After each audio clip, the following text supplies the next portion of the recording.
नमस्कार दोस्तों, IFL markets के यूट्यूब चैनल में आपका स्वागत है। आई एम श्वेता पापरीवाल एंड आज हमारे साथ मिस्टर सौरभ सिसोदिया हैं जो कि को founder and head of investment strategy quantify capital है और मिस्टर सिसोदिया एफएनओ ट्रेड के एक्सपर्ट हैं। Welcome Mr Sisodia, it is a pleasure to host you today. Thank you, Shweta ji. Thank you for this opportunity, and I'm excited and share whatever information that can help the users. Sure, sir. So to begin with, Saurabh, I would like you to explain the concept of FNO trading. I mean, how can beginners trade in futures and options? Also, what is the difference between futures and options? Sure. I'll just share my screen. Sure. For that. I would like to take an example for the same. So basically, futures and options are leverage instruments. So what do I mean by leverage instruments is you have X rupees, but you can buy things up to 5x. So even if you have 100 rupees, you can buy things up to 500 rupees. So what do I mean by this is, let's take an example of a stock. So for example, if you want to buy Reliance in the cash market, the Reliance price is currently 2100. So if you want to buy in the cash market, you need 2100 rupees to buy one Reliance. Suppose if you want to buy 100 Reliance, you need almost 2 lakh rupees. Right. But in FNO, in futures, what happens is, so this is the futures of Reliance. Suppose if I click buy here, you can see that to buy Reliance one lot future, my margin used is 1 lakh. And in Reliance, the number of, in Reliance, the lot size is 250. So futures contracts have, so in just in cash, we can buy a random number of stocks, one stock, two stock, but in futures are standardized contracts and you have to buy according to the lot size, and the lot size is decided by the exchange. So for Reliance, this is 250. So you can see that 2100 into 250, that is around 5 lakhs. But so basically, if I want to buy this in the cash market, I need 5 lakhs. But if I'm buying in the futures, you can see that I only need 1 lakh. Okay. So basically, I'm getting a leverage of 5x. So what does this do is, it magnifies the gain as well as it magnifies the downside. So you can see that suppose Reliance is 2102 in the futures. If it goes up 100 points. So if it goes to suppose 2202. Yes. You can see that the profit is around 25,000 because the lot size is around 250. Correct. Okay, but if you see the return on the invested capital is only 1 lakh. So I'm making 25% on my invested capital. Right. But if I had bought the same thing in the cash market where I had to put my entire 5 lakhs and to make this 25,000, the ROI would have been lesser. But this is on the upside. On the downside also, the risk is also in the similar manner. Suppose if Reliance falls also 100 points, you can see that I'm losing 25,000. Yes. I'm losing almost 25% of my capital. So futures are just like the cash market, but only thing is they come with leverage. So the risk is also high and the reward is also very high in futures. But other than that, there's no much difference in cash and futures. Only difference is the leverage in the leverage part which comes into play. Right. And now talking about options. So as I said, see futures, if you see Reliance goes up, you make money. Reliance goes down, you lose money. And only thing is your losses and profits are magnified due to the leverage because you're using only 1 lakh and you are able to buy 250 Reliance. But if we talk about options, so if you see futures are linear instrument, which means if the stock goes up 100, you make 100 rupees. If it falls 100, you lose 100 rupees. Yes. But that is not the case with option. So if we let's have a look at a call option or a put option. So basically what options are, so options are a bit complex instruments, but simply put, options are non-linear instruments. So what do I mean by this? Suppose if I want to buy Reliance, so I can either buy this future, I can either buy in the cash market, or what I can do is I can buy a call option. So you can see here, if I'm buying this call option, you can see that my profits are unlimited on the upside. And you can see I have only used 10,000 rupees to buy this option. And the max loss is the amount invested, which is this amount only. Okay. So if you see, when I'm buying a call option, my loss is defined. So tomorrow, even if Reliance gaps down 10%, 5%, I won't lose more than this amount. Right. But if you look here, what is the break even here? 2142. Which means Reliance has to go about 2142 on expiry for me to make money Correct. if I'm buying this call option. So, and if you see the payoff is non-linear, like if as Reliance, so my loss is defined, but the upside is unlimited. Okay. Yes. And a similar view in Reliance can be played by selling a put option also. So if you're bullish, you either buy a call option or you sell a put option. So in this case, suppose if we sell a put option, which is the current price, which is 2100. So you can see that in all three scenarios, we are making money if the stock is going up. So in this, the payoff is linear. Reliance goes up 100, we make 100 rupees. If it goes down, we lose 100. Right. If we buy a call option, on the upside, the payoff is non-linear. So after a point, like because we have invested only 10,000 rupees, but if the Reliance stock continues to rally, we can make the profit is undefined. But our loss is defined, which is the amount of the premium which we have bought, which is 10,000 in this case. Right. But if you look, but the drawback here is that the break even is very high, 2142. But if you look at the put option, like if we are selling a put option, you can see that you are making money on the upside, but the loss is unlimited on the downside. But you can see that your break even is 2062, which means even if Reliance falls 40 points on expiry, still we don't lose anything. So this is just a gist of what options can do, because options are much complicated than futures, because in futures we don't have to do anything. It goes up, we make money, it goes down, we lose money. But this payoff is possible in option because options are something called as time value in its premium. So that is the reason for all this, and which people can learn online and read more about options to understand how things work. But these are the three scenarios which are possible if you want to go long on a stock. And we have seen that how the payoff differs in all three scenarios. Right, right. So futures, you mean to say, are simpler, but while you're trading in options, you have to be like really knowledgeable and learned about this. Yes, yes, exactly. So according to you, what is the difference between, trading in stocks versus options? Also, what is shorting, writing, selling in options trading? Okay. So see, trading in stocks or trading in the cash market, as I said, there's no leverage involved, right? So correct. Suppose if you buy Reliance at 2,000 and it becomes 4,000 after a year, it will get, our capital will come 100% return, right? We are getting 100% return on deployed capital. Yes. But see, as you mentioned that what is shorting and what is writing. So as I said, suppose Reliance is at 2100, right? So what most people do is, instead of buying Reliance in the cash market, every month they'll sell the ATM put. ATM means whatever price the Reliance stock is trading, that strike put you sell.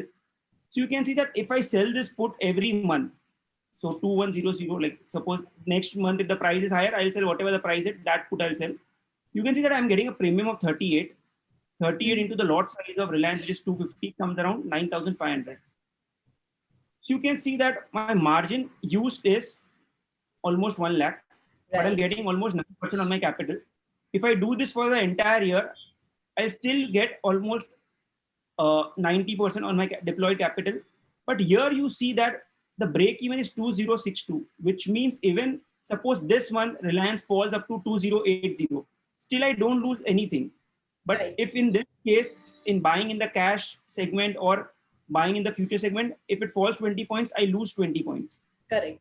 So this is what shorting and writing is. So basically, why shorting and writing is, so shorting, writing is basically same thing, but why shorting and writing is more beneficial? Because if you see here, like this is something complex which I want to show you. You can see that there's something called as time value. So you can see that theta is 308, which means that every day if Reliance stock stays flat, suppose for the entire month Reliance is still trading at 2100, still we get this entire 9,500.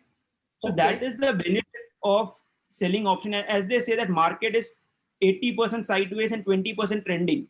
So that's why people prefer selling options, because most of the time the stock doesn't do much and they get the entire premium for themselves. Right. So now, people are very scared about, trading in futures and options. And at times they are like, confused ki how much amount, you should have before you start trading in futures and options. So any view on that? So I would agree that definitely futures and options are risky instruments, and you should trade them only if you have sufficient knowledge and know how to manage the risk. I would like to give you some real examples so that people get a perspective of what all can go wrong and what all things happen in options and futures. Right. So this is basically the Nirmala Sitharaman candle, which is the corporate tax rate cut, which happened in 2 years ago on 21st September. You can see that Bank Nifty from 27,000 went till almost 31,000 in 2 days. Yes, yes. This is the move. But if we see about the option, what happened to options? So in Indian market, you will always hear hero or zero trade on expiry day. So you will see that this 2 rupees option, which was at 2 rupees, went till 930, which means your invested capital is 450 times in 2 days. Correct. So that was happens in options. But suppose if you had sold this option, you would have lost this much money. So that's why in option writing and option selling, they say you eat like a chicken, but you shit like an elephant. So we are talking that we'll get this entire premium every month, but any one big move could take even years of profits. Correct. So this is the risk in options trading. But yes, this risk can be managed also. And I'll show how you can manage this risk. This is because this is a naked option. So I'm again sharing my screen. So coming to the same Reliance example, suppose we sell this put option every month, right? But the risk is if suppose Reliance falls 10%, you can see that the loss on the downside is unlimited. Right. So we can hedge this risk by buying a lower option. So what do I mean by this is the break even here is 2062. Yes. So I can buy a 2060 put option to hedge my downside loss. So you can see that in this case, my loss is defined now. Yes. So I don't have to worry. So tomorrow, even if Reliance opens with a 10% gap down, I don't have to worry because you can see that the change from the spot is 15%, but still the loss is capped to this. Correct. Options are definitely risky, but if you manage your trades, if you know how to manage your risk, it is a good way to generate consistent income every month. And if you see the retail, people are generally now started to participate in the option segment and are able to generate consistent income if they have the sufficient knowledge. Correct, correct. So what is the best approach to decide whether, one should buy or sell, call or put options? I mean, there should be some theory on this. Yes. So as I said here, so let us consider the two examples which we were discussing. So first, there are two things involved in options. First is having a view, and second is how much time will it take for the view to happen, and that will decide what strategy you should play. So just to give you an example, suppose we are expecting that the Reliance stock will go up tomorrow. That is our analysis as per technical or whatever analysis we have done. And we are expecting that the move will happen in the next 2-3 days, a big move. Yes. So you can see that if you are expecting a big move in a short time period, then it's advisable to buy a call option. Okay. Why? Because you can see that if you buy a call option, the profit is unlimited on the upside. Okay, so if you're expecting a big move in a short time, you should buy a call option. But there's another view that you are expecting that the Reliance won't fall below 2100. You're not expecting a big upside, but you're expecting a narrow, like a small movement on the upside or staying at the same level. In that scenario, selling a put option is more advisable, as you can see that because even if the stock stays flat, we get the entire premium. Correct. But again, buying option, time decays always against you. So what most people, because I generally come on TV and people always ask me the queries, I bought this option at 10, it's already at 5, what to do? And that happens because when you're buying option, you will make money only if the move happens very quickly. Suppose even if you're buying a call option and the movement happens after 10 days, still you lose money. So buying is a low probability game, but in buying, as I said, the payoff is unlimited. So that is something which is beneficial for a buyer, a big move in a short time period. For example, in the fall in March, or the Nirmala Sitharaman example which we were discussing, a 2 rupee option going to 940, right? Correct. So even if you invested a small amount, your capital would have grown 400 times. So again, you buy option only if you are expecting a big move in a small time period, and you sell options. So basically, I prefer selling because that is something which can be, time is always in your favor, and you can generate consistent income. So you generate small income but consistent income. So So if you're expecting big move, buy option. But if you're expecting a range, then you should sell option. Right, right. So you were just, discussing about naked options. So if you could, brief on what are like covered and what are naked options. Okay, so basically what a naked option is, so and first why do we use the word naked is because if you trade naked options and a movement like a big movement against you, you'll get naked, which means you lose your entire capital. So we are talking about the corporate tax rate cut day, a 2 rupee option going up to 930 rupees. Correct. So in that day, if you had sold that option for 2 rupees, the maximum profit for you is 2 rupees. But you lost 928 rupees. So that's why, which means you lost your entire capital on the margin deployed. So that is the risk. That's why they call it naked option. So what naked option is, basically you are selling without hedging it. So this is something, a naked option. Because suppose Okay. I've sold this put 2100, this is naked, which means my downside is not protected. So if the stock gaps down against me, my loss is unlimited on the downside. But same thing you can hedge. As I said, if you buy this put option, so this is what a hedged option. So this is basically hedged. So now even if there's a gap down, you don't have to worry because you already know before going what is your max loss that can happen. Okay, so hedged option is the covered option you mean to say. There is one more term for covered. So what covered? So basically it's covered call. Correct. So what a covered call is, suppose if you have, so if you see most of the people in India are investors, so they have a lot of stocks which are in their portfolio. Correct. Suppose someone has Reliance 250 shares in his long-term portfolio. So he'll make money. So his payoff will be something like this only. So he'll make money if Reliance stock goes up, and he'll lose money if the Reliance stock falls. But if we know that every stock doesn't go up 10, 20% every month, most the stock generally average 20% in a year. Right. So what he can do is, on top of his portfolio, he can sell some FAR options. So now Reliance is supposed 2100.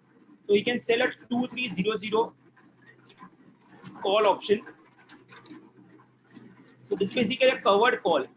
So why it is a covered call, which means because you can see that just by selling this 7 rupee option, so 7 into 250, you will get 2,500 every month, even if the stock stays flat. And suppose the stock goes up, your portfolio will go up in value. So that's why you can see that till 2300, we are in profit, but after 2300 the profit is capped because what we gain in our cash portfolio we lose in the sold option. So this is also a strategy many people do against their portfolio, but still it's something which you need to know. You should know how to manage the trade also. Right. So basically, I would say my advice would be avoid trading naked options. Always hedge your portfolio because we never know when the big moves will come. And year like 2020, when we saw a fall in the downside, so Nifty crashing from 15,000 to 7,500, going to 15,000. So if you hedge your portfolio, you can at least sleep peacefully at night and know how to manage the trade the next day. Correct. So your views on markets going ahead? I mean, for the month of July or in the near term? So I am quite bullish on the markets and especially the banking sector. If we see that the banking sector has been underperforming for quite a while, Nifty is almost at its all-time high, but Bank Nifty is still underperforming. But if we see the today's price momentum, HDFC, ICICI, all are leading. And if a bull run has to sustain, the banks has to perform. So going forward, I feel that the banks could perform, and I think 36,000 to 36,500 levels also can be seen in Bank Nifty in the near term. So the outlook is positive, and I think the cement space could do well, and even the metals are looking good. And I think banks which are underperforming could start to perform in the near future. Your views on PSU banks then? PSU banks, I would say like I personally only like SBI from the PSU space. Other than the PSU space, other than the SBI, I don't have any huge interest in the PSU banking space. But if you talk about the private bank, ICICI and HDFC Bank are something which I'm betting on and expect them to show even higher returns. Right. So you're bullish on sectors like banking, cements, and metals, right? Yes. If you see what's happening in the bull, what's happening if you see the market theme stocks which are hitting all-time high, market is giving them more valuation. So if we see all cement stocks are now at all-time high, if we see all stocks which are related to the stock market, so if we talk about suppose a CDSL, Angel Broking, IIFL, all are hitting all-time highs. So if you see, that is the theme which is been prevalent for a long time. So basically, stock market related stocks, cement stocks, metal stocks, where the more momentum is being seen, and I think going forward also these two stocks could outperform. Right, right. So thank you so much, Saurabh, for taking the time out. And it was indeed a very insightful and knowledgeable session with you. Hope to have you more on our platform. Thank you, Shweta ji, and thank you for the opportunity.